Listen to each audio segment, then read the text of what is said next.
Adimali SNDP vocational higher secondary സ്കൂളിലെ 2026-27 vocational higher secondary ഒന്നാം വർഷ വിദ്യാർത്ഥികളുടെ പ്രവേശനോത്സവം നടന്നു. അടിമാലി BEd ട്രെയിനിംഗ് കോളേജ് ഓഡിറ്റോറിയത്തിൽ നടന്ന പരിപാടി ദേവികുളം MLA അഡ്വക്കേറ്റ് F. രാജ ഉദ്ഘാടനം ചെയ്തു. സോഷ്യൽ മീഡിയ ഒക്കെ കണ്ടതാണ്, യൂട്യൂബിലൊക്കെ. ഇത്ര മോശമാണ്. ഈ മുടി നന്നായിട്ട് വളർത്തിയിട്ട് അതിന്റെ ഇടയ്ക്ക് കൊണ്ടുപോയി ഇത് കൊണ്ടുവന്ന കഞ്ചാവും MDMA ഇതുപോലെ ചുമ്മാ നിങ്ങളുടെ അടുത്ത് പറയുന്നില്ല. നല്ല കുട്ടികളാകണം. നമ്മളുടെ സമയമാണ് ഇത്. നമ്മൾ പഠിച്ചിട്ട് ഇരിക്കുന്നില്ല നമ്മുടെ അതുപോലെ ജോലിക്ക് കയറണം.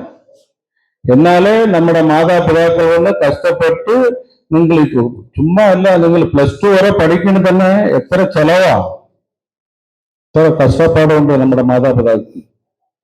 അത് നിങ്ങളുടെ മൈൻഡിൽ വെക്കണം. മൈൻഡിൽ വെച്ചിട്ട് നന്നായിട്ട് പഠിക്കണം.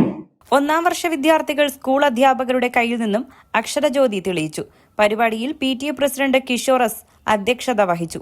Vocational higher secondary school principal MS Aji, higher secondary വിഭാഗം പ്രിൻസിപ്പൽ ശോഭ KS, സ്കൂളിലെ പൂർവ്വ വിദ്യാർത്ഥികളായ Adimali panchayat assistant engineer Sherin Andrews, Adimali electrical section office sub engineer Basil Baby, assistant manager Ananthu M. Nair തുടങ്ങി സ്കൂൾ അധ്യാപകരും രക്ഷിതാക്കളും പരിപാടിയിൽ പങ്കെടുത്തു. കേരള 1 മലയാളം, ഇടുക്കി.